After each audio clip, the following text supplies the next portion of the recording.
ॐ नमो भगवते वासुदेवाय। श्रीमद्भागवत महापुराणं दशमस्कन्ध 31 श्री श्री গোপীগীত। সুধী ভক্তগণ, এই পর্যন্ত আমরা গোপীগীতের 18টি শ্লোক আস্বাদন করেছি। এখন আমরা গোপীগীতের 19 নং শ্লোকে এসে উপস্থিত হয়েছি।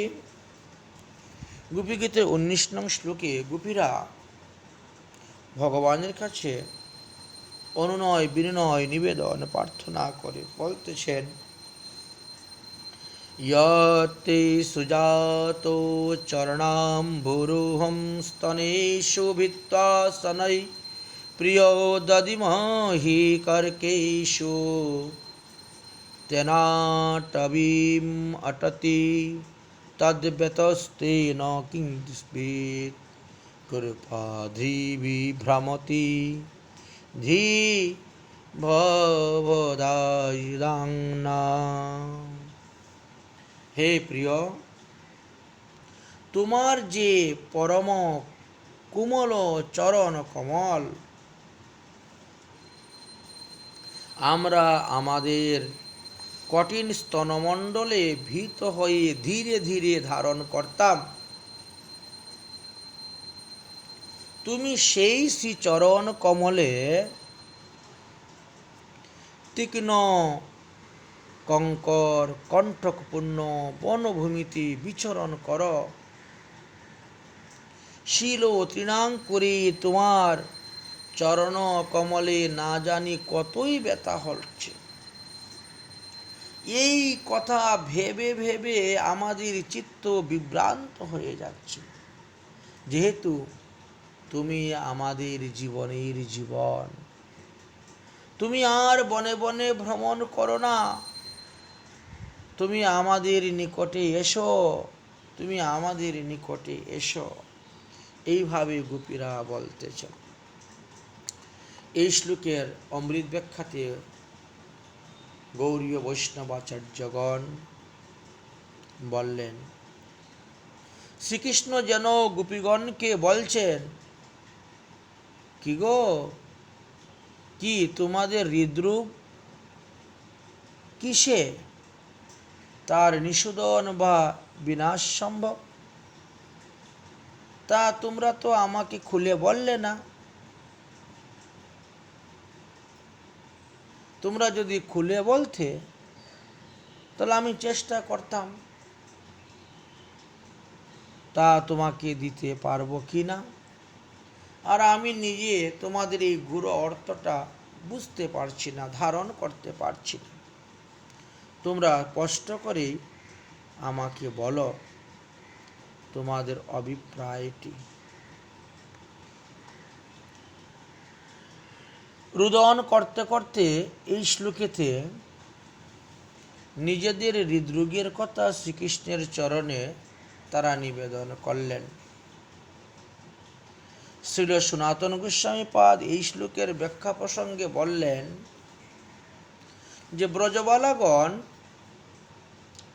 নানা প্রকার নিজেদের অভীষ্ট বিষয়ক শ্রীকৃষ্ণকে জানিয়ে অবশেষে তারা বন ভ্রমণের কথা মনে করে বন ভ্রমণে তার সুকমল চরণ কমলে যে কি নিদারুণ ব্যথা জন্মিবে তার সম্ভাবনার কথা উল্লেখ করে নিজেদের প্রার্থনা সমূহ তুচ্ছ করে আর তার কোনরূপ উল্লেখ করলেন না।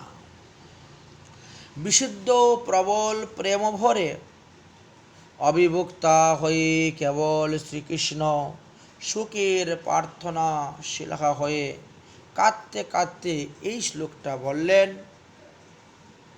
হে প্রিয়, হে কোমল, হে সুন্দর, হে মধুর, তোমার শ্রীচরণ পরম কোমল, কমল থেকে অতি সুকোমল এবং সুকুমার।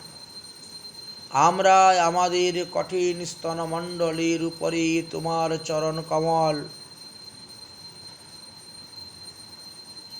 সংবর্ধনের আকাঙ্ক্ষায় ভীত হয়ে ধীরে ধীরে ধারণ করতাম। তুমি সেই চরণ কমলে কণ্টক কঙ্কর বনভূমিতে ভ্রমণ করছো। তোমার কোমল চরণে এতে না জানি কত ব্যথা হচ্ছে, কত আঘাত লাগছে। এই কথাটা চিন্তা করেই আমাদের চিত্ত বিভ্রান্ত হচ্ছে, যেহেতু তুমি যে আমাদের জীবনের জীবন, আমরা তো তোমা ভিন্ন আর কিছু জানি না। তুমি আমাদের প্রিয় অপরিহার্য প্রেমের বিষয়। সর্বত্যাগ করা যায়, এমনকি প্রাণ পর্যন্ত ত্যাগ করতে পারা যায়, তোমাতে প্রেম পরিত্যাগ করতে পারবো না আমরা। প্রেমের স্বভাবই এই যে যে হৃদয়ে প্রেম থাকে, সেই হৃদয়ের অন্তঃকরণে প্রেমের বিষয়কে রাখার জন্য সততা উদ্যম্য আকাঙ্ক্ষা জেগে থাকে। কিন্তু সেই আকাঙ্ক্ষা পূরণে তো কোনো উপায় নাই। তবু যতটা সম্ভব ততটা পরিমাণে প্রেমের বিষয়কে, প্রেমের সম্বন্ধীকে রাখার নিমিত্ত সকলেই যত্ন করে থাকেন। বিবিধ প্রতিকূলতা বশত আমাদের হৃদয় উপরে কঠিন বক্ষজগলের উৎপন্ন হয়েছে। তাই আমরা বক্ষজের উপরে ধারণ করে থাকি। এই স্থলে প্রণিধানযোগ্য বিষয় হলো এই যে প্রিয়া প্রিয়কে বক্ষে ধারণ করে সুখে আত্মহারা হয়ে থাকেন। কিন্তু ব্রজদেবীগণ তাদের প্রাণকোটি প্রিয়তম পরমানন্দ ঘনমূর্তি সাক্ষাৎ মন্মথ মদন শ্রীকৃষ্ণের চরণ বক্ষে ধারণ করেও আত্মসুখ জ্ঞানারা না হয়ে প্রত্যুক্ত শ্রীকৃষ্ণের সুখের দিকে লক্ষ্য করে সুখের বিরোধী যে ভীতি, সেই ভীতিযুক্ত হৃদয়ে ধীরে ধীরে শ্রীকৃষ্ণের চরণ তারা বক্ষে ধারণ করে থাকেন। এতে রসিক জনমানব বুদ্ধ তাদের নিজ সুখ কামাদিতার অত্যন্ত ভাব প্রদর্শনিত হল। বিষয়টি বিশেষভাবে চিন্তা করলে দেখা যায় যে প্রণিধান যুগ রসিক শেখর শ্রীকৃষ্ণ যখন ব্রজবালা গণের স্তনোপরি সিংহ চরণ স্থাপন করেন, তখন তার যে সুখ উল্লাস হয় তা তার শ্রী মুখাদিতে দর্শন করলেই গোপীরা সুস্পষ্ট রূপে বুঝতে পারতেন, কারণ সেই সুখটা মুখের মধ্যেই প্রকাশ পেয়ে থাকে।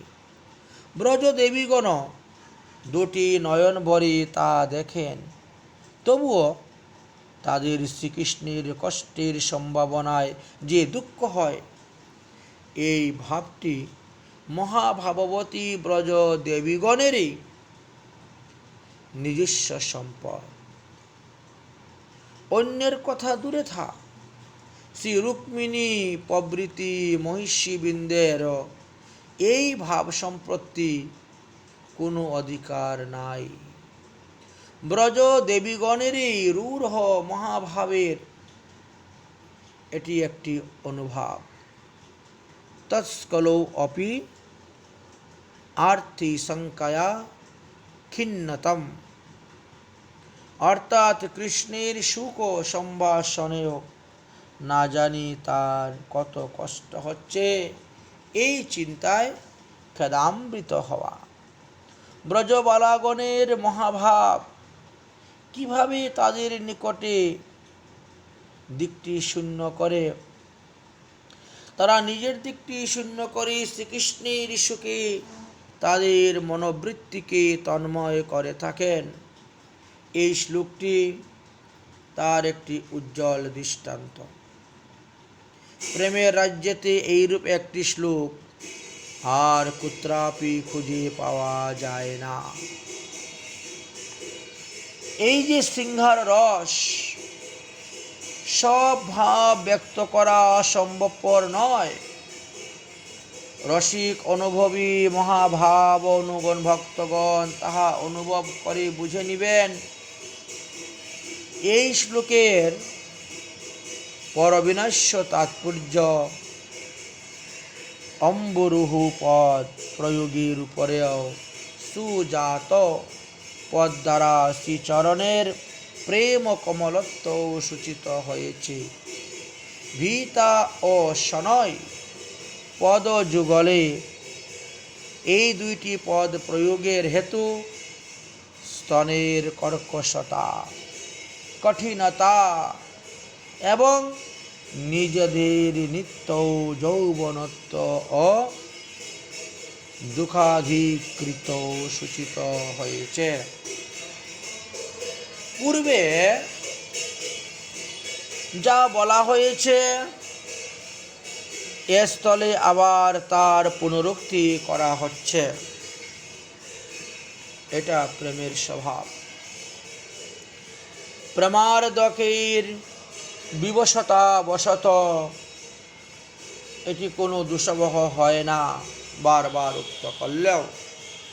কিন্তু বর্ণনাগুলিকেই পরিচায়ক, তথাপি কিছু কিছু অর্থভেদ আছে। যেমন পূর্বে চলসিয়ত ব্রজান চারয়ন স্পর্শন আমরা বলেছি ইত্যাদি একাদশ শ্লোকের মধ্যে শ্রীকৃষ্ণের চরণে শিলা তৃণাঙ্কুরের ব্যথায় কথাই বলেছেন। তবুও পূর্বে আবার কি বললেন? চলসি বলা হয়েছে, তা দিবা ভ্রমণার্থে বুঝতে হবে। তারপরে আমরা অটসি বলা হয়েছে, এটি নিশাকালে ভ্রমণার্থক। দিবাভাগে গোচারণার্থে তৃণময় প্রদেশে পরিভ্রমণ এবং প্রকাশ্যময় দিবালোকে কঙ্কনাদির সন্ধান ছিল না। এক্ষেত্রে নিশা ভ্রমণে তো সম্ভাবিত আছে। কূর্পাদি এর আদিপদে কঙ্কর বোঝায়। যদিও শ্রী বৃন্দাদেবীর প্রযত্নে এবং শ্রী বৃন্দাবনের স্বভাবে বৃন্দাবনে কঙ্কর কণ্টকাদির সংখ্যা নাই, তবুও বন্ধু হৃদয়ে সর্বদাই অনিষ্ট আকাঙ্ক্ষা বলবতী থাকে। তাই এই চলতি কথা এখানে এই উক্তিটি যুক্তিযুক্ত হয়েছে। এই বিতর্কের জন্যই কিং শীত পদদ্বয়ের অবতারণও করা হয়েছে। চিত্ত মোহপ্রাপ্ত হওয়ার কারণে গোপীগণ কৃষ্ণের জীবনা, শ্রীকৃষ্ণে বিন্দুমাত্র অনিষ্ট আশঙ্কাতেও তাদের চিত্ত অস্থির হয়ে পড়ে। এরা বলেন, সেই দুশ্চিন্তার মনে উদিত হওয়ায় প্রাণ ধারণে আমাদের পক্ষে অসম্ভব হয়েছে। এই পথটি স্বয়ং ভগবতী শ্রীকৃষ্ণ প্রিয়া বলিমুখা শ্রী বিশ্বভানু নন্দিনীরই মুখের উক্তি জানতে হইবে। শ্রীপাদ সনাতন গোস্বামী আরও একটি কথা এই শ্লোকের উপর ভিত্তি করে বললেন। তিনি বললেন, এই যে গোপী গীত, এই গোপী গীতায় বনভ্রমণ ক্লেশের কথা 2 বার, স্তনের শ্রীচরণ ধারণের উল্লেখ 2 বার, অধরামৃত প্রার্থনার কথা 2 বার করা হয়েছে। শ্রীমুখ সৌন্দর্য তো বহুবার বর্ণিত হয়েছে। কেননা শ্রীমুখ মাধুর্যী সন্দর্শন ওই মোহিত হওয়ার কারণ। রাধারানীর পূর্বরাগে আমরা দেখেছি মহাজনগণ শ্যামমুখ মাধুরী গোপীর খুব বর্ণন করতে গিয়ে বললেন, বিকচ সরোজ ভানু মুখমণ্ডল দিটিভঙ্গি নটখঞ্জন জুর, কিয়ে মৃদু মাধুরী হাস উগারাইল, পিবি আনন্দে আঁখি পরলোহি ভূর।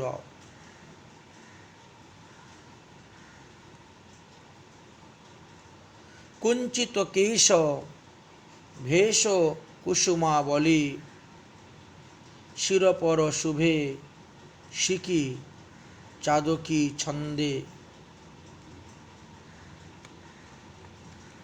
অনন্ত দাস পুহু অপরূপ লাবণী, সকল যুবতী মন পরিগেউ ফাদে। অবনত আনন কত্র হুম রহ লিহু,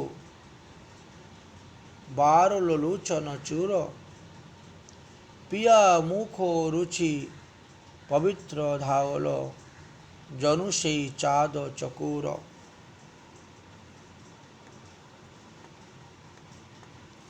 বিদ্যাপতি এইভাবে অপূর্ব শ্রীকৃষ্ণের বদনমাধুরী বর্ণন করেছিলেন।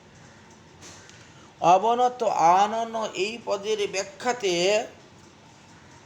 মাধবকে দেখে আমি মুখ অবনত করে রইলাম,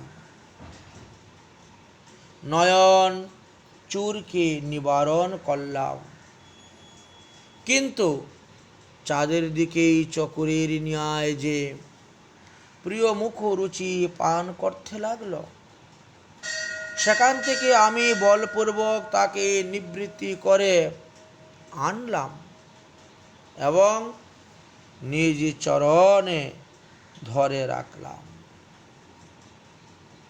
মত্ত মধুপক ও তো উঠতে পারে না, তথাপি যেমন পক্ষ বিস্তার করে, তেমনি চরণে নির্বদ্ধ আমার চক্ষু।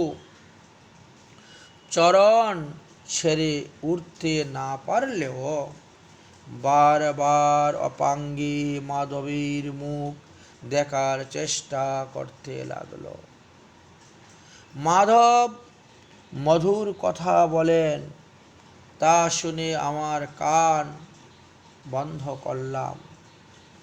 সে সময় সেই স্থানে পঞ্চবাণ অর্থাৎ মদন ধনু ধরে আমার বৈরী হল। দেহের প্রচ্ছদে অঙ্গরাগ ভেসে গেল। এমন পুলক জাগল যে কাচুলি ফেটে গেল, বাহুর বলয় ভেঙ্গে গেল। বিদ্যাপতি বলছেন, করকম্পিত হচ্ছে, কথা বলা যাচ্ছে না, এমনই অবস্থা হয়েছে। এইরূপ এই শ্লোকে আরও অনেক বিষয়ে উহা আছে। সদাশয় রসিক ভক্তগণ তাহা বুঝিবেন। শ্রীল বিশ্বনাথ চক্রবর্তীপাদ বললেন যে এই শ্লোকের তাৎপর্য হল, শ্রীকৃষ্ণ যেন বলছেন, অগো রসিকাগণ, তোমরা যে চরণ কমলের প্রার্থনা করো, আমার সেই চরণ কমল এখন বন ভ্রমণ সুখে নিমগ্ন আছে।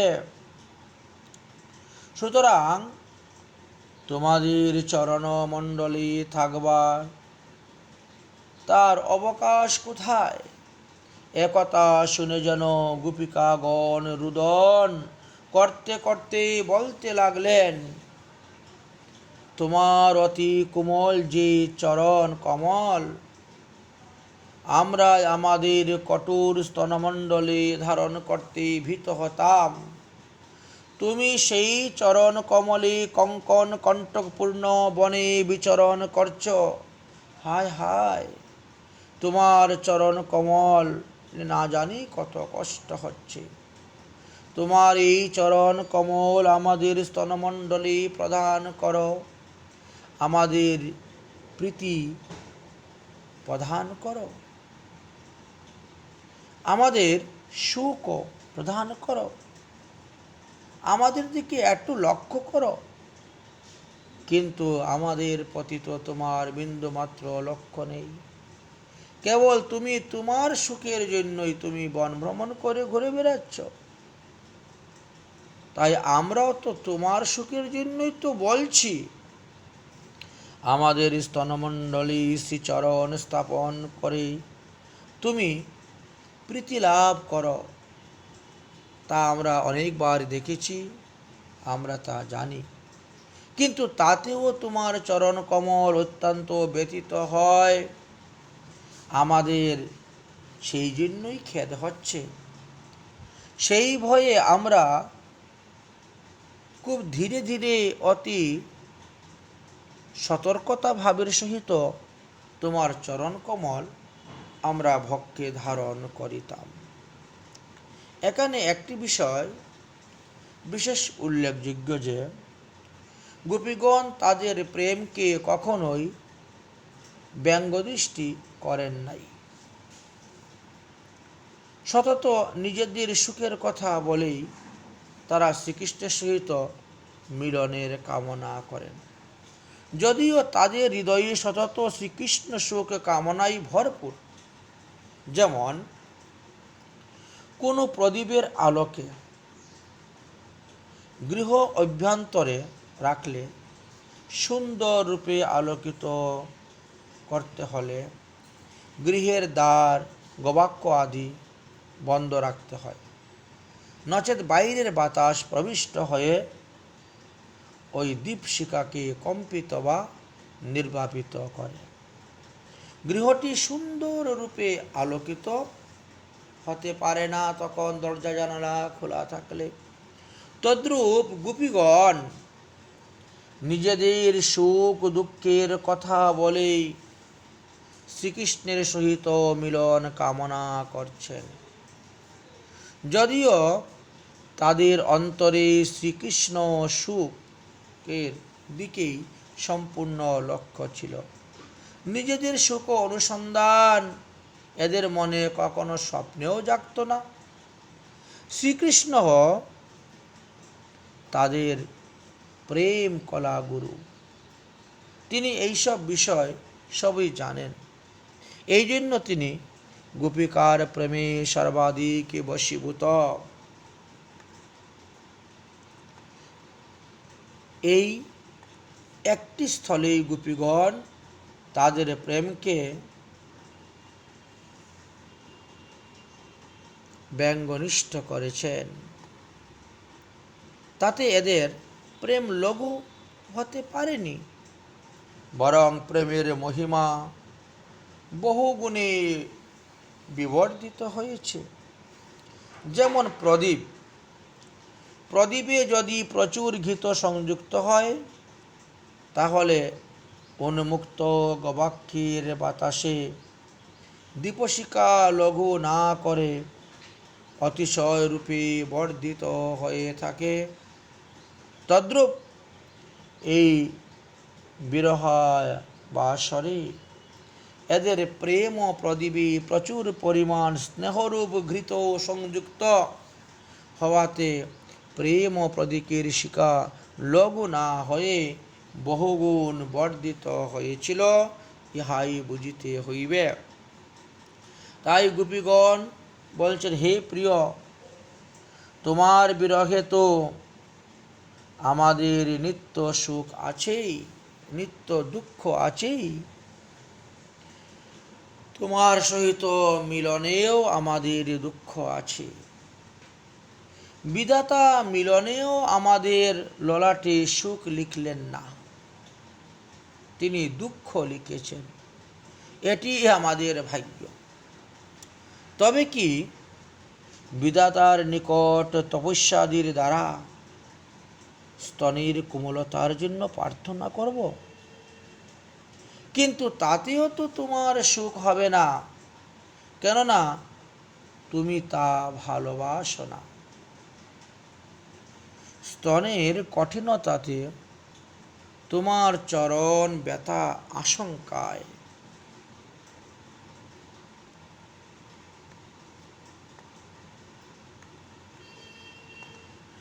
উভয় প্রকারই আমাদের দুঃখ,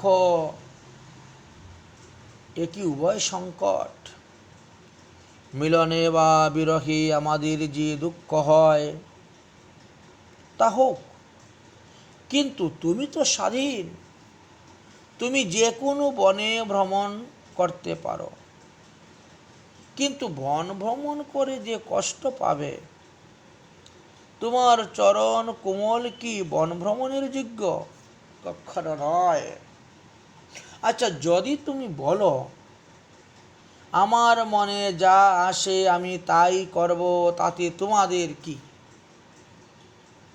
আমরা বলবো বাস্তবে আমাদের কিছু নয়, কিন্তু কিছু সম্বন্ধ আছে তো তোমার উপরে। তাই আমরা বলি, প্রথমে তোমায় জিজ্ঞাসা করি, তোমার চরণে কি ব্যথা হয় না? অবশ্যই ব্যথা হয়।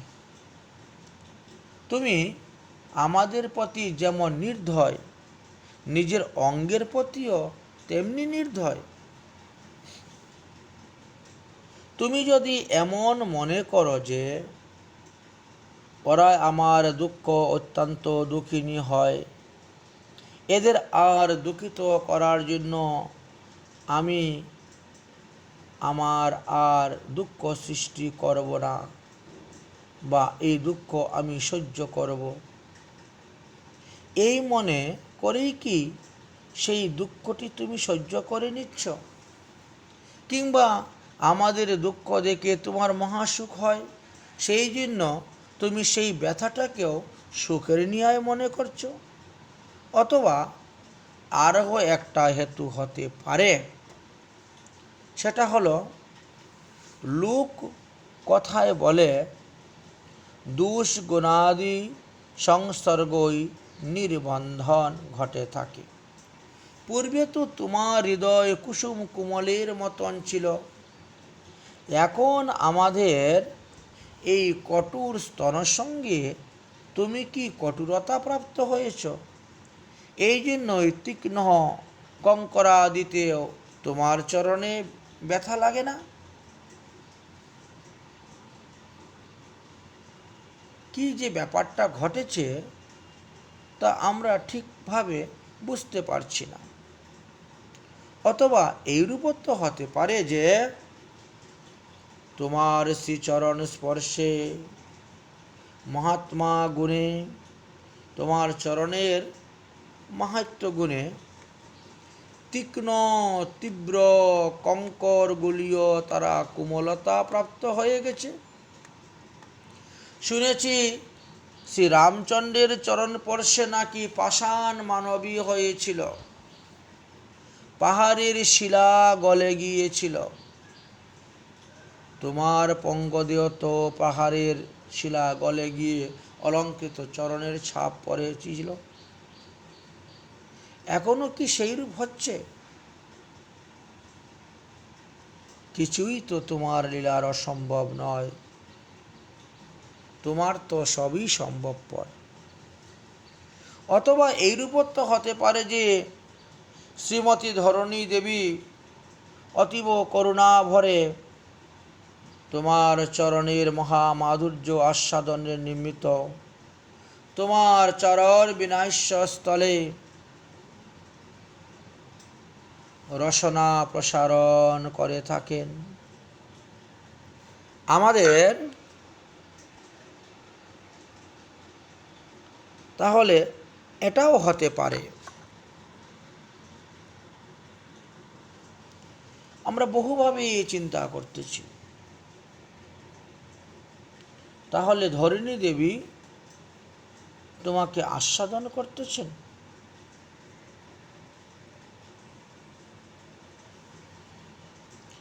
আমাদের আরও একটা কথা মনে হয়, তুমি যে আমাদেরকে অপেক্ষা করছো, অধিকতর প্রেম উন্মাদ করতেছ, তুমি তো প্রেমের মহাসিন্ধু। দৈব বলে আমাদের বিরহের সন্তাপ্ত হয়ে ভ্রমণ করতে করতে উন্মাদ দশা প্রাপ্ত হয়েছ।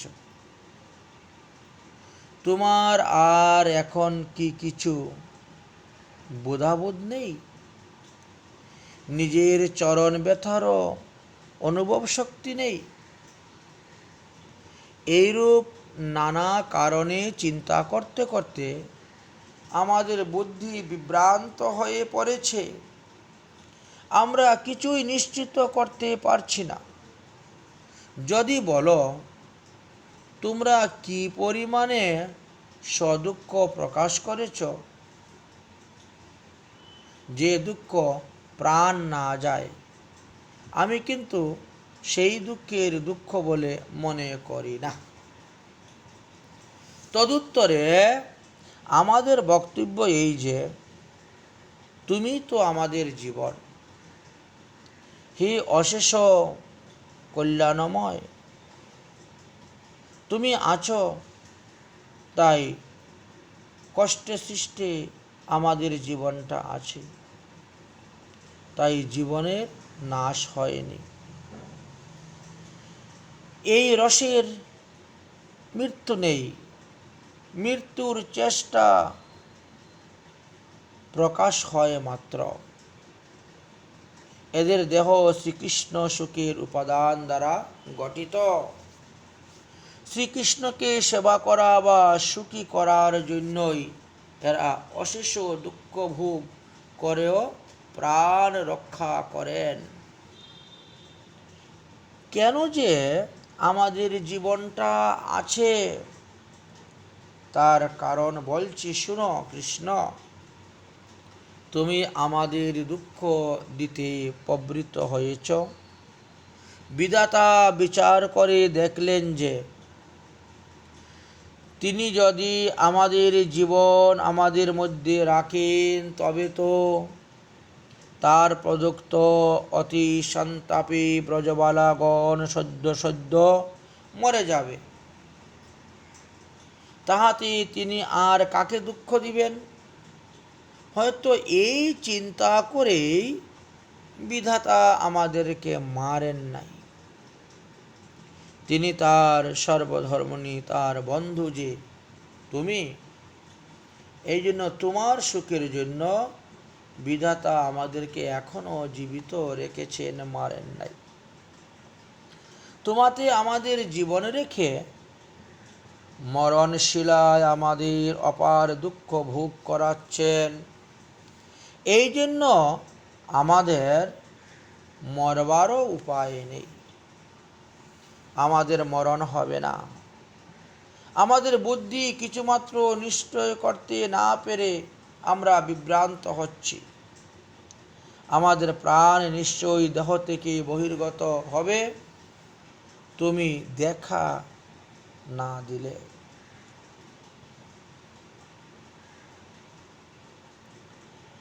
অতএব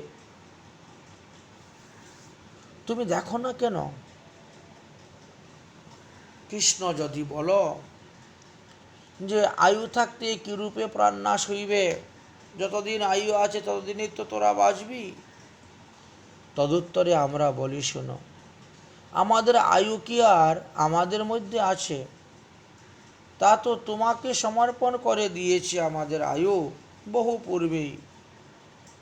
ভবদ আয়ুষ্বাং ন, আমাদের আয়ু তো আর আমাদের নয়, তুমি তাদের নিয়ে চিরদিন ব্রজে এমনিভাবে খেলা করে বেড়াও, এই ভাবার্থ। তাই আমরা আমাদের আয়ু তোমাকে অর্পণ করেছি। এই শ্লোকটির ব্যাখ্যাটা উজ্জ্বল নীলমণি গ্রন্থেতে মহাভাব লক্ষণের একটি সুন্দর উদাহরণ রূপে উদ্ধৃত করেছিলেন। মহাভাববতী ব্রজগোপীগণের মধ্যে শ্রীমতী রাধারানী হলেন সর্বশ্রেষ্ঠা। তাতেই পরম মহান প্রেম এবং একমাত্র তিনি মদনাক্য মহাভাববতী। এই যে পদ্যটি শ্রীমতী রাধারানীর উক্তি বলেই ছিল গোস্বামী পাদগণের অভিপ্রায়, অর্থাৎ গোপীগীতের 19 নং শ্লোকটা, এটা শ্রীমতী রাধারানীর উক্তি। শ্রীকৃষ্ণ শোকের স্থলে তার ক্লেশের আশঙ্কায় মহা ভাববতীগণ ক্ষিন্ন হয়ে থাকেন। শ্রীমৎ যোগ গোস্বামী পাদ উজ্জ্বল নীলমণি গ্রন্থের লোচনী টিকা করেছিলেন। সেই টিকাতে এই পদ্যের ব্যাখ্যা ভাগবতামৃতের লঘুতূষণী এবং ক্রমসন্দর্ভ টিকা থেকে স্থানে স্থানে পৃথকভাবে বর্ণন করে গিয়েছেন। এই টিকার আরম্ভ এই প্রকারে ছিল যে, প্রাচীন দিকের অভিপ্রায় এই যে বন্ধুগণের হৃদয়ে সর্বদাই অনিষ্ট শঙ্কা হয়। গোপীগণের সব উদ্যমই শ্রীকৃষ্ণের সুখার্থে ছিল। সাধারণ রতিলক্ষণ অপেক্ষা মহাভাব লক্ষণের যে বৈশিষ্ট্যতা আছে, শ্রীমদ্ভাগবতে এই বচন প্রমাণের দ্বারা তা দৃঢ় করা হয়েছে। গোপীগণের শ্রীকৃষ্ণ রতি কৃষ্ণ সুখার্থক, সসুখ বাসনামূলক নয়। মহাভাব এটি পরিপুষ্ট হয়েছে। ইক্কু মধুর বটে, কিন্তু পরিপাক দশাতে বা শীতোৎপল অবস্থাতে তার আস্বাদনটি অনুভূত হয়। তাই চৈতন্য চরিতামৃতে মহাপ্রভুর সনাতন শিক্ষাতে বলেছিলেন, প্রেম ক্রমে ক্রমে বারে হয়, স্নেহমান প্রণয়, রাগ অনুরাগ ভাব মহাভাব হয়। ইক্কু বীজ ইক্কু রস গুড় তরে খণ্ডসার, শর্করা সীতা মিশ্রি শুদ্ধ মিশ্রি আর। ইহা জৈছে ক্রমে নির্মল, ক্রমে বারে সাদ, রতি প্রেমা দিতে তৈছে বারে হে আস্বাদ। ছিল বিশ্বনাথ চক্রবর্তী পাদ তিনি একটু এই স্থানে ব্যাখ্যা করলেন। কিঞ্চিত পার্থক্য দেখা যায় তিনার ব্যাখ্যার মধ্যে। সে উজ্জ্বল নীলমণিতে এই পদেতে আনন্দচন্দ্রিকা টিকাতেও দেখা গিয়েছে। বলছেন যে বন্ধুজনের হৃদয় সর্বদাই আশঙ্কাযুক্ত থাকে। বন্ধুর দুঃখ ক্লেশ মাত্র উপস্থিত হলেও অপর বন্ধুর মনে মরণের আশঙ্কা পর্যন্ত সমুদিত হয়। কিন্তু ব্রজের ভাব অতীব ভিন্ন। এতে শ্রীকৃষ্ণ সুখে ব্রজবালাগণ বৃথা শ্রীকৃষ্ণ পীড়ার কল্পনা করে ক্ষিন্ন হয়েছিলেন। মহাভাবের এটাই হলো মহালক্ষণ। যদিও কিছু হয় নাই, তথাপিও তারা হবার আশঙ্কা চিন্তা করেছিলেন। চৈতন্য চরিতামৃতে এই পদ্যটি 4 স্থানে উল্লেখ হয়েছে। প্রথমত আমরা আদিলীলার 4th পরিচ্ছেদে দেখতে পেয়েছি, অতএব গোপীগণের নাহি কামগন্ধ, কৃষ্ণ সুখ লাগি মাগে কৃষ্ণ সেই সম্বন্ধ, আত্মসুখ দুঃখ গোপীর নাহিক বিচার, কৃষ্ণ সুখ হেতু চেষ্টা মনোব্যবহার। কোনো কৃষ্ণ বিনায় আর সব করি পরিত্যাগ, কৃষ্ণ সুখ হেতু করে শুদ্ধ অনুরাগ। আবার মধ্যলীলার অষ্টম পরিচ্ছেদে শ্রীল রামানন্দ রায় গোপীতত্ত্ব বর্ণন প্রসঙ্গে যখন উল্লেখ করেছিলেন, তখনও তিনি বললেন যে সহজেই গোপীর প্রেম নহে প্রাকৃত কাম, কাম ক্রিয়া সমতারে নাহি কাম নাম, নিজ প্রিয় সুখ হেতু কামের তাৎপর্য, কৃষ্ণ সুখে তাৎপর্য গোপী ভাব বর্জ্য, নিজেন্দ্রিয় সুখ বাঞ্ছা নাহি গোপীকার, কৃষ্ণে সুখ দিতে করেন সঙ্গম বিহার। মধ্যলীলার অষ্টম পরিচ্ছেদে শ্রীমন্ত মহাপ্রভু বৃন্দাবন ভ্রমণ সময়ে শেষ সাহিতে যখন গিয়ে উপস্থিত হলেন, লক্ষ্মী দেবীকে দর্শন করে তিনি এই পদটি উল্লেখ করেছিলেন। তাই অন্তলীলার সপ্তম পরিচ্ছেদে নিম্নলিখিত আরও একটি প্রমাণ আমরা পেয়েছি মহাপ্রভুর পদ্ধতি। সেটা হলো কি, শুদ্ধ প্রেম ব্রজদেবীর কামগন্ধহীন, কৃষ্ণ সুখ তাৎপর্য এই তার চিহ্নটি। শ্রী গোপীগীতের এই পদ্ধতি গোপী প্রেমের উচ্চতম লক্ষণ বর্ণন করে গিয়েছেন আমাদের গোস্বামীপাদগণ। তারা বললেন, তব তৎচরণাম্ভুজ বিভু কঠিনেষু স্তনমণ্ডলেষু ইয়াৎ সভয়ং বিভ্রূমঃ বনে অহুম্না বিচরণম দুনতি তৃণাঙ্কুরে, কঠিনা কুচমণ্ডলা হি ভূ মৃদভ্য সৈন্য মহাঙ্ঘ সঙ্গত ইতরে তৃণ শর্করাদয়পি মহাদন্তিং ন তে মম বেতাঃ।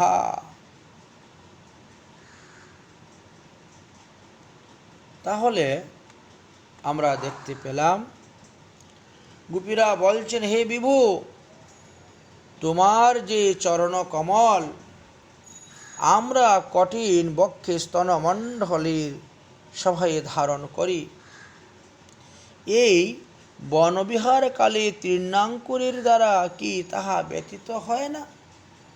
কৃষ্ণ যেন বলছেন, আমার চরণের সঙ্গ প্রাপ্ত হয়ে তোমাদের কঠিন কুচমণ্ডল কি কোমলতা প্রাপ্ত হয় না? কঠিন তৃণ শর্করাদিও কিন্তু কোমল হয়ে যায়, তাতে আমার ব্যথা হয় না। তদুত্তরে গোপীগণ বলছেন, হে প্রিয়তম, তুমি যা বলছো তা সত্য, ও কথা মিথ্যা নয়। তোমার দৃষ্টিপাতে বজ্রহ গলে যায়, কিন্তু বজ্র হতেও কঠিন যে আমাদের আত্মা, কারণ তোমার এই বিরহে দেহ থেকে বেরোতে পারছে না।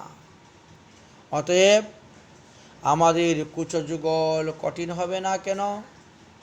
হায় কুসুমাদপি কোমল যে তোমার মন, তুমি দারুণাত্মা, আমাদের যাদৃশ্য সঙ্গবশতই মহা কঠোরতা প্রাপ্ত হয়েছ। এইভাবে আমরা গোপীগীতের 19টি শ্লোক আস্বাদন করলাম। এই স্থানে ভাগবতের দশম স্কন্ধের 31 অধ্যায়ের গোপীগীতটি আমরা বিশ্রাম দিলাম। জয় জয় শ্রী রাধেশ্যাম, নিতাই গৌর হরিবল।